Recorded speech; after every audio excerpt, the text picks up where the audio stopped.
De Toledot, nous avons au début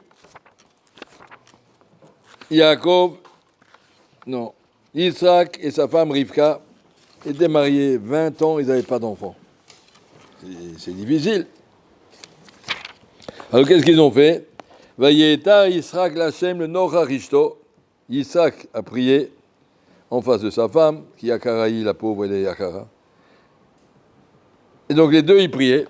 Yitzhak a prié pour sa femme a prié pour avoir des enfants. V'yehater lo Hashem, Akadosh Baruch Hu a exaucé la tefila de Yitzhak. Vata Rivka Ishto. Rashi dit pourquoi si les deux ont prié. Rashi nous dit pourquoi Hashem a écouté la tefila de Yitzhak. Lo velo la. Il a écouté la tefila de Yitzhak plus que celle de Rivka. She'en dome tefila tzadik ben Rasha, le tefila tzadik ben tzadik. Rivka, elle est née dans une famille de Rechaïm. Elle avait l'effort d'arriver à Daga de Rivka, mais Yitzhak, il avait un père tzaddik, donc la tefila de Yitzhak est plus forte que la tefila de Rivka. Et tout le monde demande, je me rappelle, j'étais extrêmement quand j'avais 10 ans, un monsieur qui est venu sans kippa, il dit, ouais, putain, viens ici, Barou. Pourquoi Akadosh Baruch Hu, il ne fait pas kavod de balai tchouva, c'est quoi ça? Rivka, il a fait un grand effort, et puis on n'écoute pas sa tefila, seulement c'est de Yitzhak. J'ai dit, allez demander ça au Rav, moi je suis petit, je ne sais pas.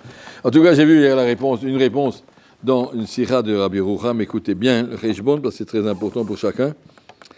En Rivka était moins méritante d'Hashem entendre sa tefila que Yitzhak.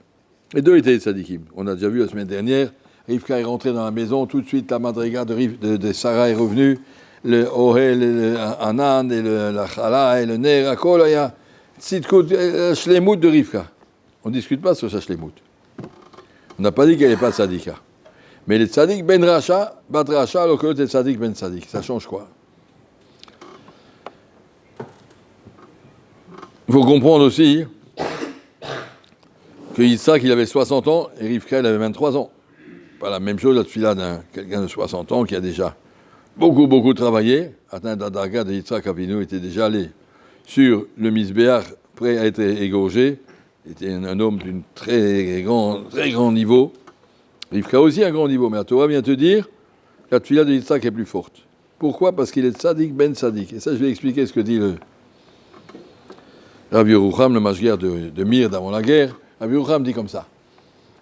Si quelqu'un est tzadik ben Rasha, ça veut dire son milieu était nul, et il a compris ça tout seul, il ne va pas gaspiller la vie à rester comme ces gens-là d'Avodah Zara et de bêtises, il grandit. On se sépare d'un milieu de 0 pour arriver à 10. Voilà, kavod. Très bien. Mais Yitzhak, lui, il est parti à 10, il a continué jusqu'à 20. De passer de 10 à 20, c'est beaucoup plus difficile que de passer de 0 à 10. De passer de 0 à 10, on fait un effort, beaucoup d'efforts. Quelqu'un qui ne faisait pas Shabbat, qui ne faisait pas Kacher, il va faire Shabbat, il va faire Kacher, il a fait Meod, il va atteindre le 10 sur 20, d'un bon juif moyen qui fait la tefila, qui fait les tefilines. Kol hakavod, monsieur, vous étiez sans kippa, sans religion, vous avez fait cet effort extraordinaire, c'est bien. Mais quelqu'un qui est né là-dedans, qu'est-ce qu'il doit faire? Il n'a plus de progression à faire. Sa progression, elle commence au 10. Il dit, ouais, tu es un bon juif, tu fais Shabbat, tu fais Kacher, mais fais quelque chose avec ça. Atteint un niveau plus avancé, ça c'est beaucoup plus difficile de passer de 10 à 11, de 10 à 15, de 10 à 17, que de passer de 0 à 10. Parce que je suis déjà dans un chemin, je continue ce qu'ils font mes parents. Qu'est-ce que tu veux que je fasse? Je veux que tu donnes plus de profondeur à ce que tu fais. Je veux que tu réfléchisses entre plus de détails, mieux. Si on va donner un exemple un peu bête, mais vous comprendrez peut-être mieux. Quelqu'un qui est un footballeur professionnel en 2e division, pour qu'on le prenne en 1re division, pour qu'on le prenne dans l'équipe de France, pour qu'on le prenne quelque chose, c'est beaucoup plus difficile que partir de 0. De 0 jusqu'à que tu rentres à une équipe, c'est déjà pas mal. Mais après, avancer pour atteindre l'Hlemout, de passer de 17 sur 20 à 18 sur 20, et de 18 à 19, c'est beaucoup plus difficile, beaucoup plus d'efforts, parce que rentrer dans les petits détails beaucoup plus que l'autre. De 0 à 10, c'est bien, magnifique, personne ne remet ça en question, mais de continuer après 10, quand on est né dans une bonne famille, je suis né à Mea Sharim, qu'est-ce que tu veux de moi? Eh bien, tu veux que tu commences là et que tu continues. Et le travail de Yitzhak pour arriver à sa madriga était beaucoup plus difficile parce qu'il aurait pu se reposer sur le travail d'Abraham. Il n'a pas fait ça. Tous les puits qui a marqué dans la paracha, les puits que Il a été bouché depuis l'époque d'Abraham, il les a recreusés, il a refait ce travail de lui-même. Yitzhak, c'était une autre mida qu'Abraham. Yitzhak devait travailler, développer la midat adin dans le monde. Abraham devait montrer au monde la midat chesed d'Akadosh Baruch Hu, c'était une chesed d'Abraham. Yitzhak devait apprendre au monde la midat adin. Il devait apprendre au monde comme la Kadosh Baruch Hu est strict et on ne s'amuse pas. Kadosh Baruch Hu paye pour chaque mitzvah, il est puni pour chaque avera. Il fallait comprendre aux gens la gravité d'une avera. C'est tout à fait un autre travail. À lui-même, il a dû se construire dans cette mida qui s'appelle midat adin, tout à fait un autre travail. Et il a atteint la darga que le jour atteint de lui.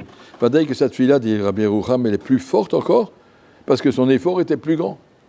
Pourquoi je dis tout ça, Naf Kamina pour nous?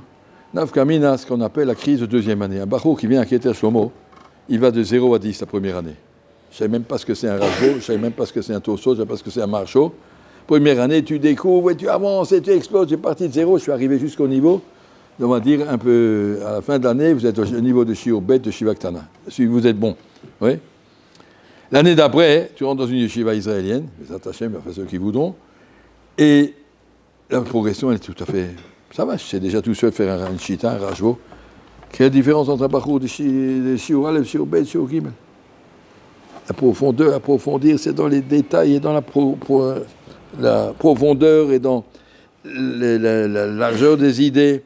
C'est beaucoup plus difficile. Il y a beaucoup de Bachouim qui, dans la deuxième année, ils se découragent. L'année dernière, c'était bien, Keter, j'ai bien avancé, maintenant, je vois plus que j'avance. Parce qu'avant, on avançait en un coup, voilà, c'est facile. C'est extraordinaire, je ne savais même pas que ça existait un Rambam, j'ai ouvert un Rambam, j'ai ouvert un Ktsot. Un grand avancement. L'année prochaine, qu'est-ce que tu vas avancer? Tu vas avancer à partir de là où tu es arrivé, à creuser, à faire plus et mettre plus profond, c'est beaucoup plus difficile. Moi, j'en connais beaucoup, hein, des élèves qui, en deuxième année, ont découragé. Ça n'avance plus, on ne fait rien, qu'est-ce qu'on fait? Alors que ce n'est pas ça.